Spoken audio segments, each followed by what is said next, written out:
मेरी कुंडली खराब है मनोज जी, मेरे जन्म की कुंडली इतनी खराब है कि मैं रात के 12 बजे पैदा हुआ, और जब मैं रात के 12 बजे में अवतरित हुआ तो मेरे पिताश्री खुशी से फूले नहीं समाये, सीधे जोशी के पास आए और जोशी से बोले, हे जोशी, हमारे घर सुख व्याप्त हुआ है, हमें पुत्र रत्न प्राप्त हुआ है, उसका भविष्य जता, उसकी तू कुंडली बता।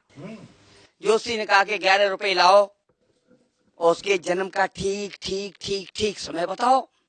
हमारे पिताश्री ने 11 रुपए देकर कहा, काली अंधेरी भयानक रात थी, ठीक 12 बजे की बात थी।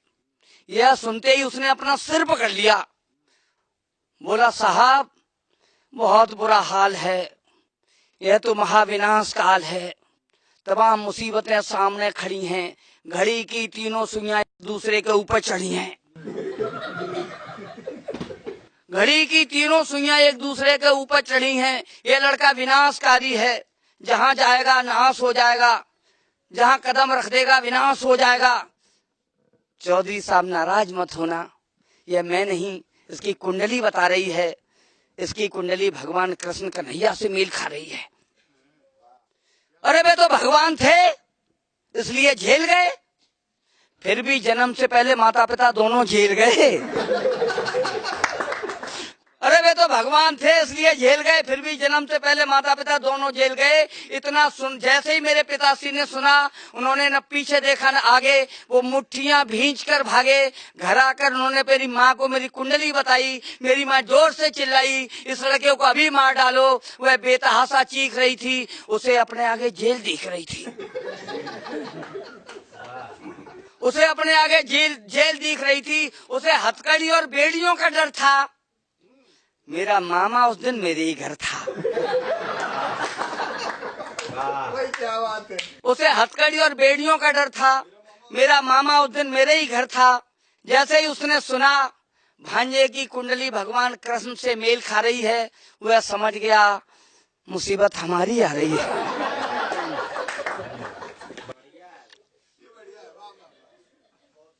उसने समझ लिया कि मुसीबत हमारी आ रही है। वह सिर पर पैर रखकर भागा।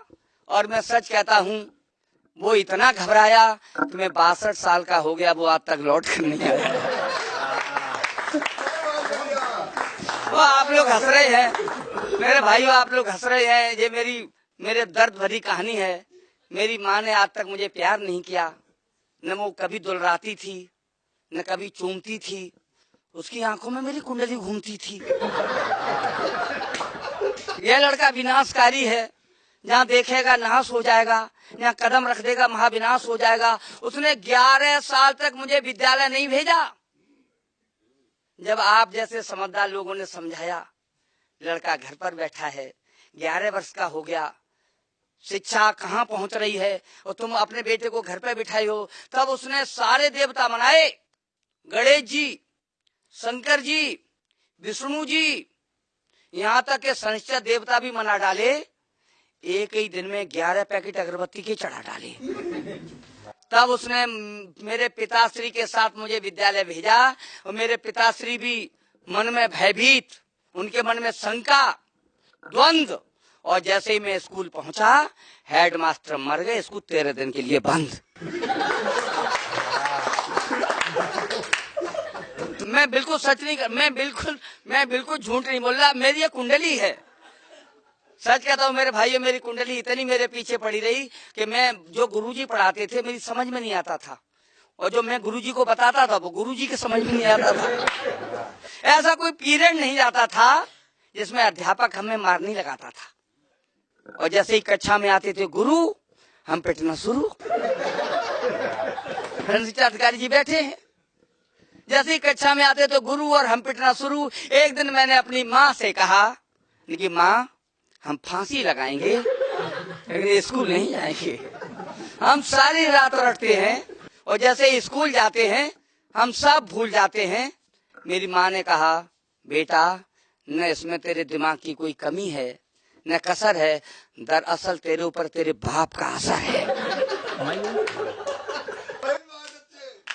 न तेरे दिमाग में कोई कमी है न कसर है, दरअसल तेरे ऊपर तेरे बाप का असर है। उन्होंने बड़ी मुश्किल से यह शब्द कहे थे, तेरे जन्म से पहले तेरे पिताजी 3 महीने तक पागल खाने में रहे थे।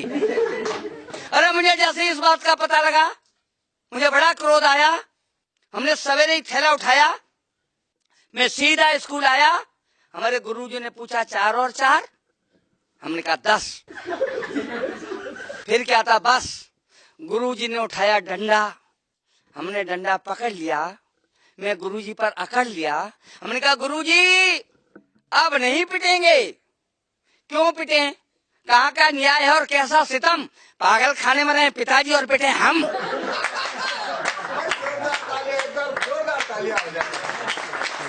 बात तालियों की नहीं है, मैं सच कहता हूँ। मैं विनोद राजयोगी, देश में ऐसा कभी है जिसने कभी कोई झूठ नहीं लिखा।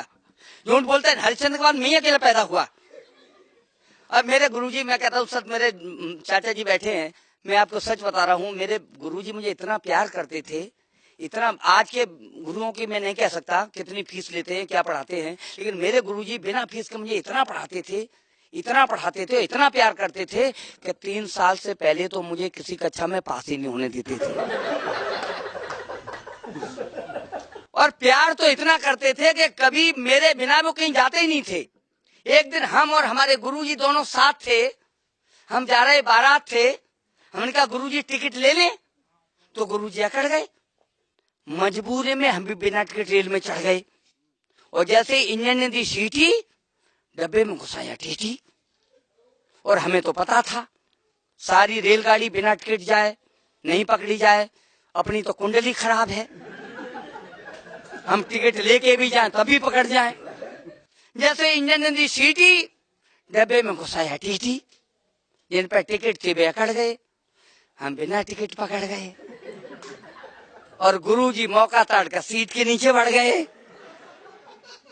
टीटी मेरे पास आया, गुर्राया, बोल कहां से आया है, टिकट क्यों नहीं लाया है, क्या तेरे गुरु ने तुझे यही पढ़ाया है? हमने कहा शट अप, हमारे गुरु ने हमें क्या पढ़ाया और हम क्या पढ़े हैं, ये उन्हीं से पूछ, बेबी बिना के सीट के नीचे पढ़े हैं।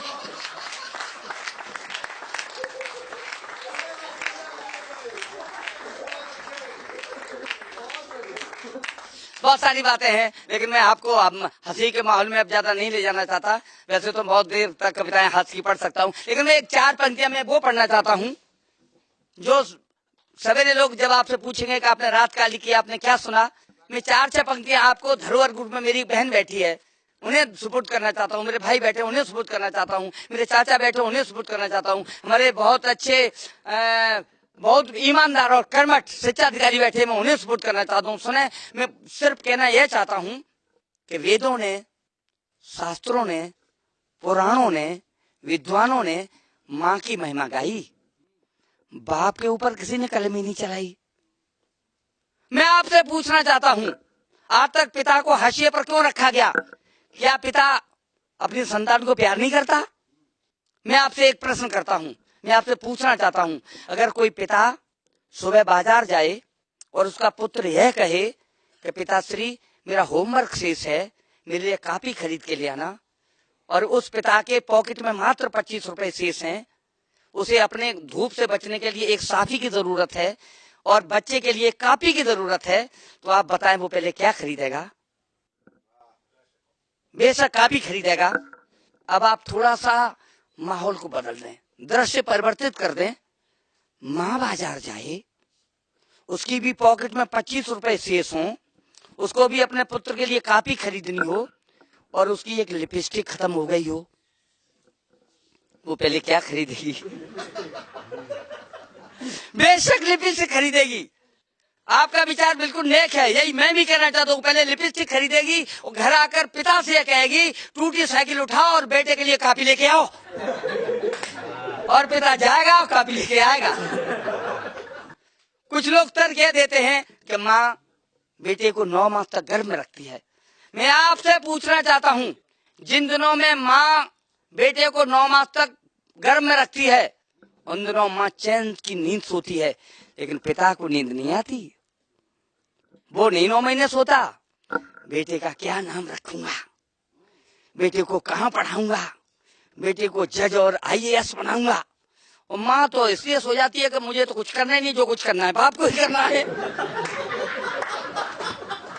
मैं वहां से पंक्तियां उठाता हूँ और आपकी तालियां बटोरना चाहता हूँ। मेरी बात सुन लेना, अगर मेरी बात अच्छी लग जाए तो मुझे ताली मन देना, कविता को ताली मन देना, मनोज जी को ताली दे देना जिन्होंने मुझे बुलाया है। सुनना, मैम, है किसका अधिकार अधिकतम, करके देखो शोध। ध्यान देना, ध्यान देने की जरूरत है। कविता है किसका अधिकार अधिकतम, करके देखो शोध। त्याग पिता का बड़ा है या फिर माँ की बड़ी है गोद। माँ देती है जन्म, दूध भी माँ का पीता है, किंतु पिता से पूछो जो उम्मीद में जीता है। किंतु पिता से पूछो जो उम्मीद में जीता है। माँ रहती है पास, पिता रहता बेचारा दूर। माँ हो जाती तृप्त, पिता होता कितना मजबूर। पहली पहली बार पुत्र जब पैदल चलता है, माँ का छलके दूध पिता का खून उछलता है। वाह। पहली पहली बार पुत्र जब पैदल चलता है, माँ का छलके दूध पिता का खून उछलता है। देख अंश का वंश खुशी में झूम झूम चलता। माँ देती आधार, पिता के साए में पलता।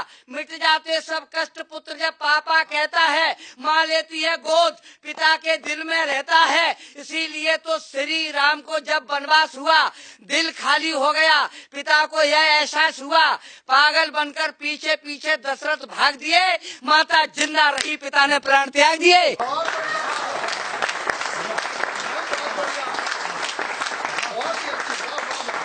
ये थे भैया विनोद राजयोगी, और इन्होंने हंसाते हंसाते बहुत सारगर्भित कविता कही है।